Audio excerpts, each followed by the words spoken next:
Alam mo, Senpai? Yes, Martin. Oh, wow! Oo, bago pa dumating yung mga Cool Ray, Race, tsaka mga Eklabo na yan, may isa ng sikat na crossover dito sa Pilipinas. At yun ay ang Hyundai Tucson. Talaga? Really? Ano naging pangakit nila dito? Buti na tanong mo. Well, ang naging unique sa Tucson noon ay siya lang ang may diesel option. Lalo na pag gusto mo ng upgrade from sedan to a bigger car, Tucson lang yung may diesel noong panahon na yun. Kaya naman siya naging sikat at nakaakit ng significant numbers of buyers. Okay, buti na lang nung bumalik ang Hyundai Philippines, nag-relaunch sila, binalik yung Tucson, meron ulit diesel variant. Hindi na kayo mahihirapan mamili. Gas or diesel lang, di ba? Dalawa lang. Naman, Senpai. Kaya naman yun ang gagawin natin ngayon. Titignan natin kung ano ba ang mas panalo sa dalawang variant na to. Yung Tucson gas ba o yung Tucson diesel ba? So, yan ang kumpara natin sa episode natin ngayon. Siyempre, I'm your host Stanley Chiang, yung senpai ng Turbuhan. At ako naman si Martin Aguilar, ang inyong Cambio Boy next door. Like and subscribe to our YouTube channel. Click the bell icon para like kayong makauna sa mga latest videos ng Philcoche. So, ano ba yan? Simulan na natin to. Let's go! Okay, Let's go! yan!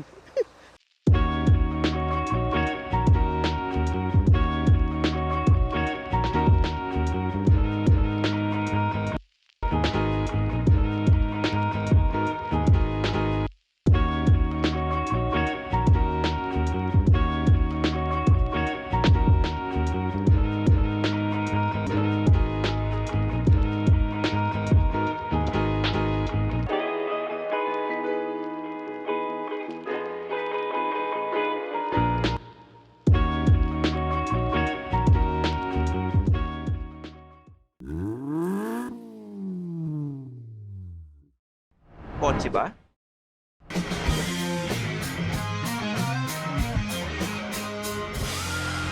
Philcoche na. Bago ang lahat, alamin muna natin ang presyo ng dalawang sasakyan na ito. Medyo malaki ang price differences nila, pero ang presyo nitong gas variant 1,570,000 pesos. Aba, at ito naman diesel version ay nagkakahalaga ng 1,840,000 pesos. So kung i-compute mo, Senpai, nasa 270,000 pesos yung price difference nila. Mahal Para ako nakabili ng mamahaling motor na pwede na sa expressway. Parang mahal na Vespa. Pwede rin, Oo, diba? Senpai. Kaya naman talaga interesting malaman kung worth it ba yung price difference nitong Tucson na diesel over the gas version. Kaya yun ang titingnan natin ngayon. Isa sa pinaka-basic na pwede nyong gawin upgrade sa kotse ninyo ay palitan ng air filters nito. Pag maganda ang hangin na umiikot sa makina ninyo, mas maganda magiging takbo nito. Ganon din sa cabin mismo. Pag malinis ang hangin, hindi na kayo hahatsing-hatsing sa loob. Kaya naman dito sa Parts Hub PH ay available ang K&N products including engine air filters, cold air intakes, and cabin filters na reusable. Hindi mo kailangan magpalit every few thousand kilometers dahil ang mga ito ay rated to last the entire lifetime ng sasakyan mo. Hugas-hugas lang. Voila! Malinis at pwede nang isalpak ulit. Hindi ka pa matataga sa PMS mo. They also have expanded into other products like motor oil filters, wiper blades, and even face mask. At para sa mga tropa natin na nakamotor, welcome to the party na rin dahil ang K&N ay may air filters, oil filters, and motor oils para sa inyo. So ano pang hinihintay nyo? Available yan dito sa Parts Hub PH. Pumunta lang sa website nila or sa kanilang online stores sa Lazada at Shopee. Okay, buksan natin ang makina. Ay, sige, Senpai. Etong makina ng diesel has a 2-liter turbocharged engine with 183 horsepower and 416 Nm of torque, mated to an 8-speed automatic with paddle shifters. Sa city, nagtala ito ng 9.6 km per liter, while sa highway naman, nagtala ito ng 22.4 km. Aba, Senpai, silipin natin to. Tara. Gasolina. Ito. Yun. Okay. Ito namang Tucson gasoline variant has a 2-liter gasoline engine pero walang turbo.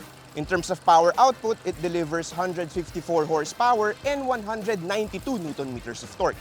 And then the engine is connected to a 6-speed automatic transmission.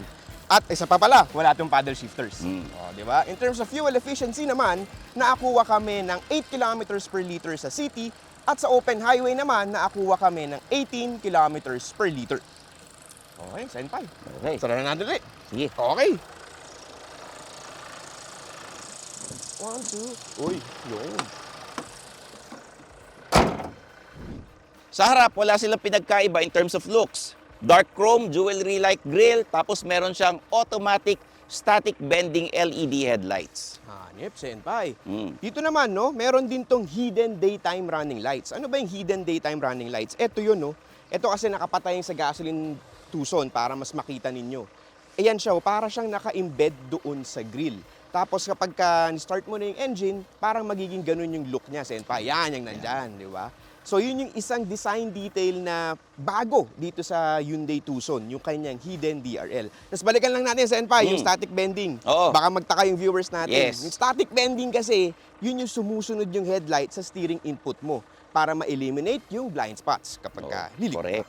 O, di ba, senpai? Mm. Ganda ng harap. Ganda, no? Mhm. Mm. Tara, Eh, yung Gedli kaya? Gedli, Oh, Gedli tayo. Mm. Sa'yo yun, Gedli. O, tara.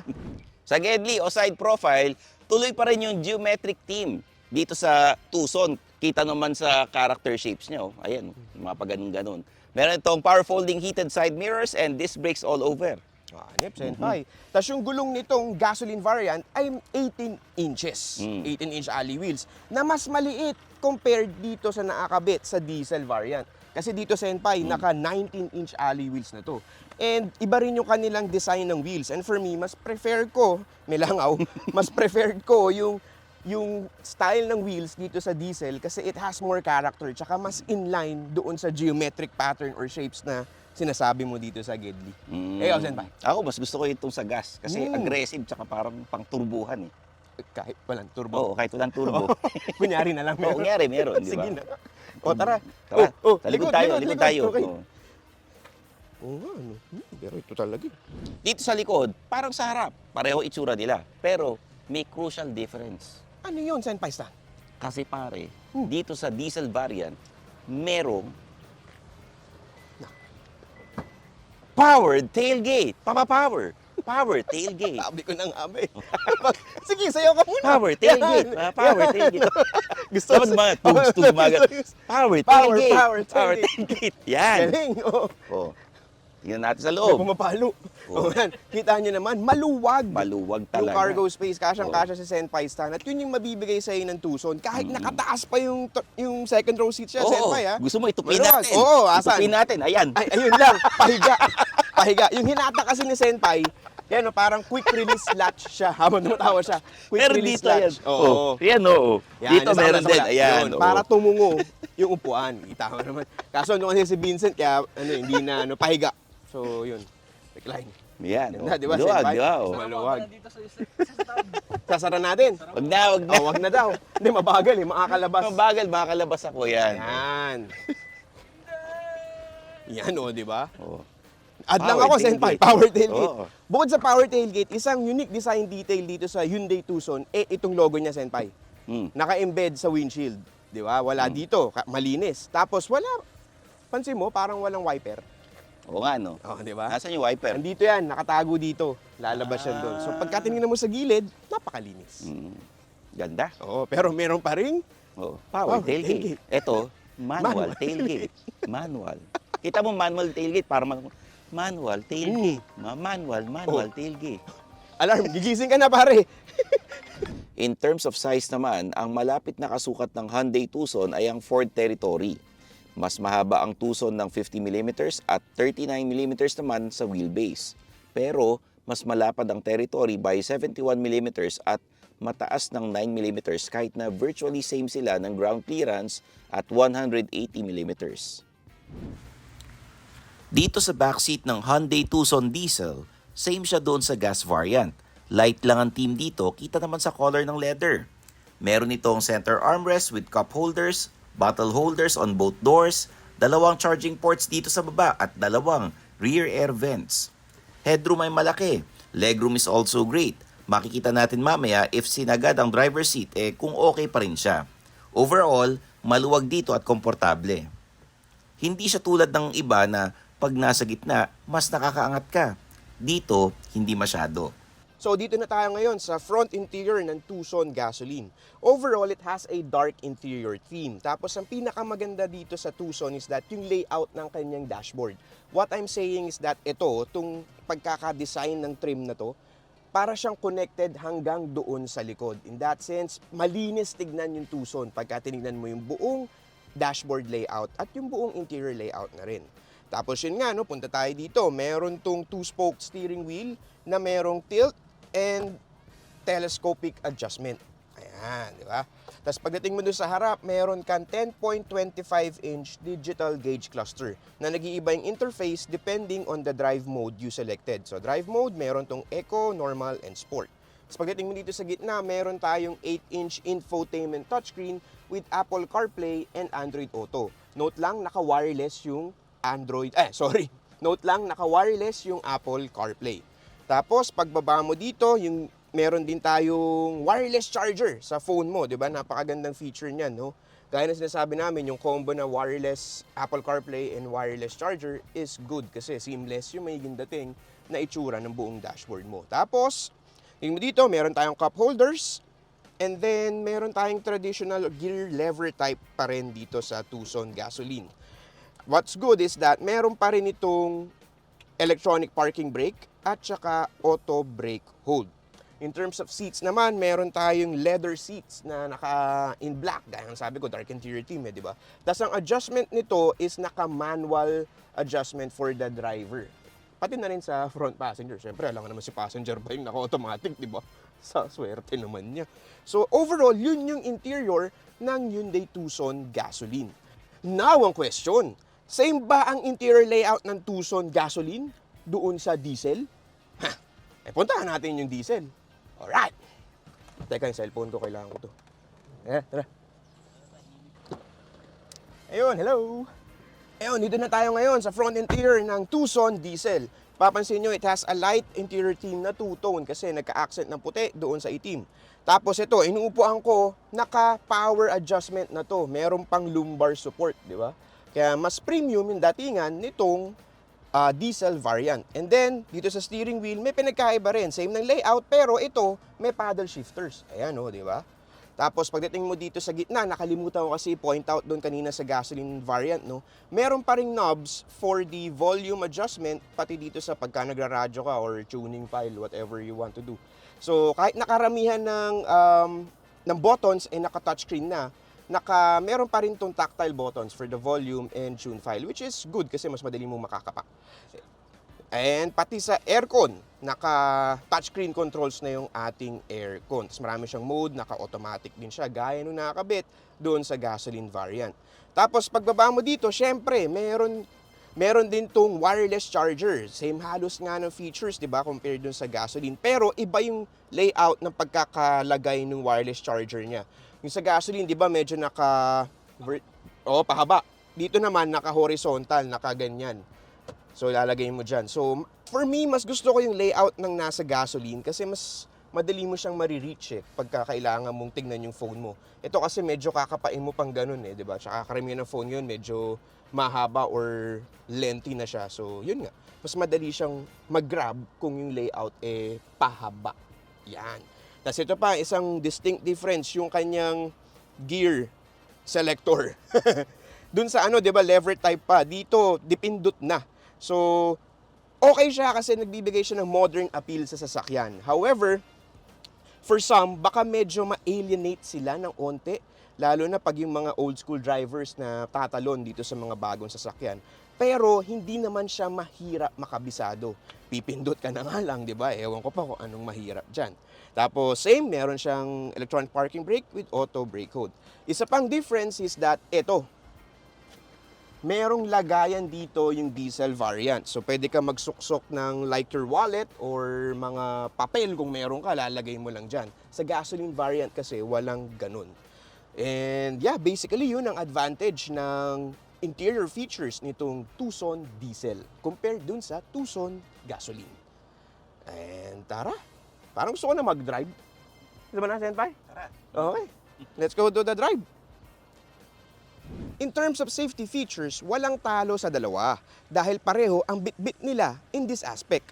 They both have 6 airbags, ABS, electronic stability control, downhill brake control, hill start assist, trailer stability assist, tire pressure monitoring system, manual speed limiter, rear sensors, and rear camera with dynamic guidelines.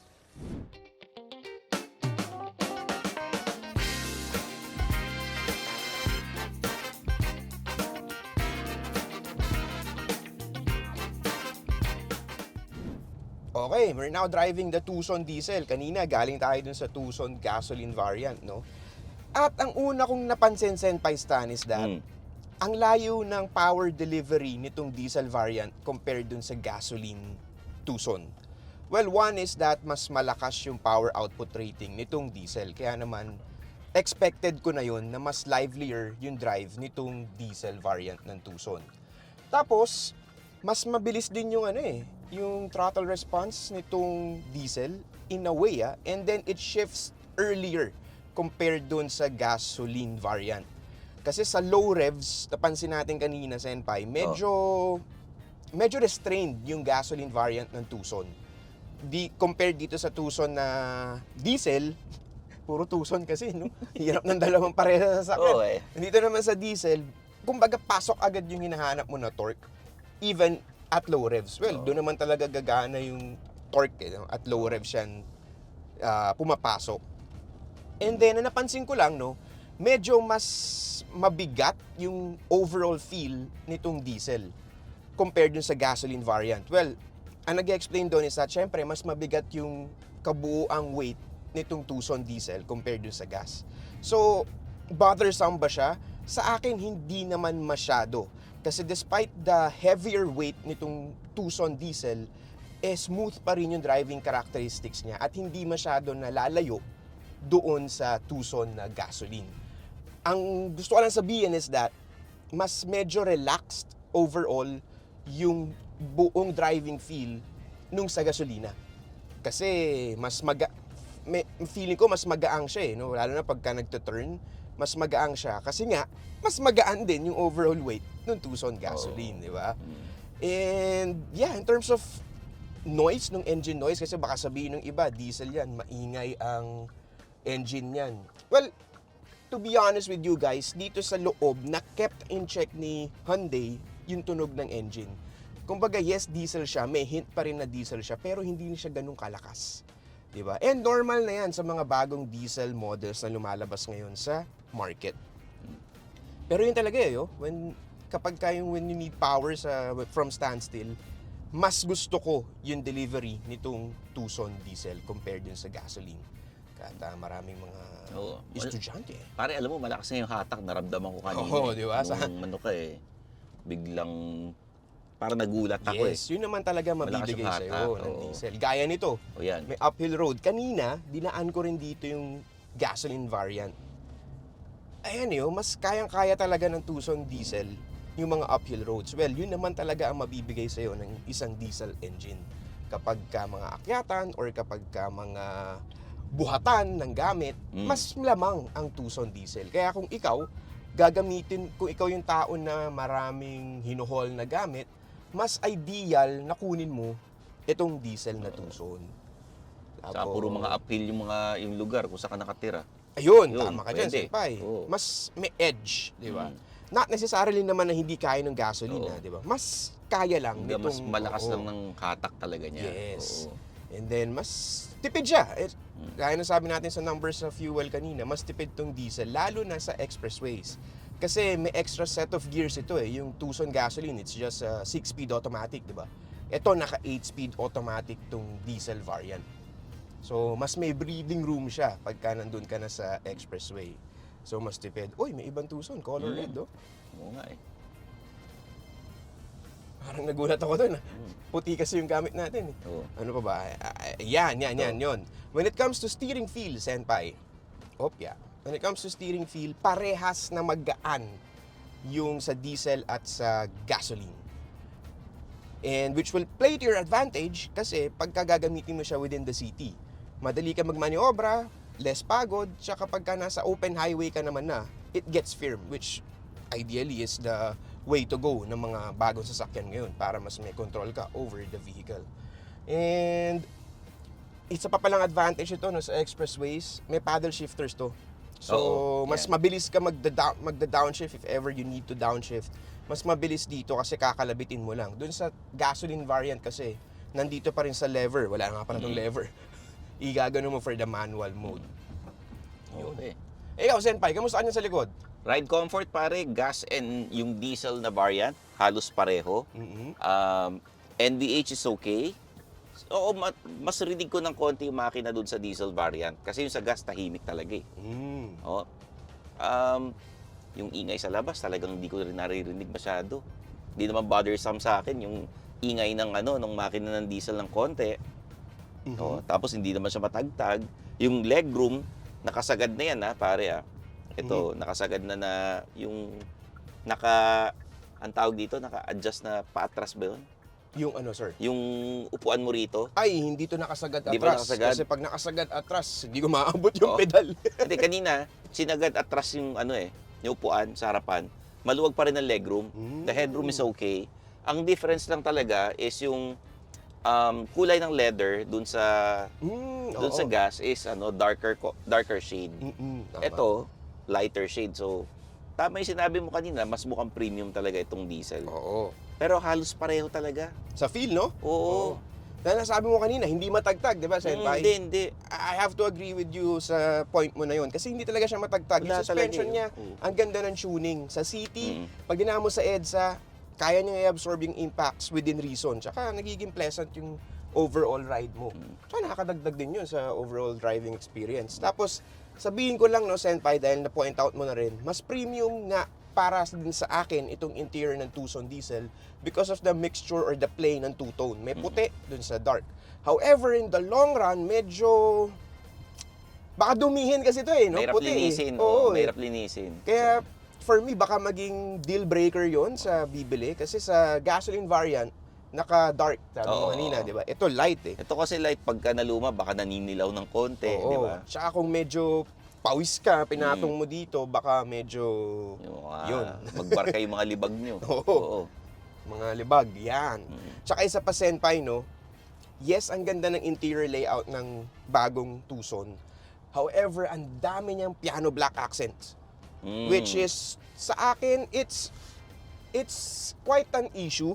Kasi, ano siya dust collector, number 1, dust collector siya, kitang-kita mo. Fingerprint collector din siya. At number 3, prone to scratches siya di ba? Oo. Kaya kung longevity ang pag-uusapan natin, baka medyo madehado ka dun sa piano black accents.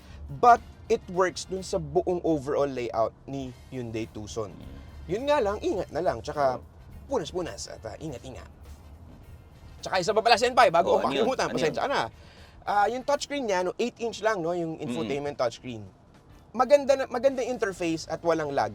Walang hiccups yung interface mo when you're trying to navigate through it.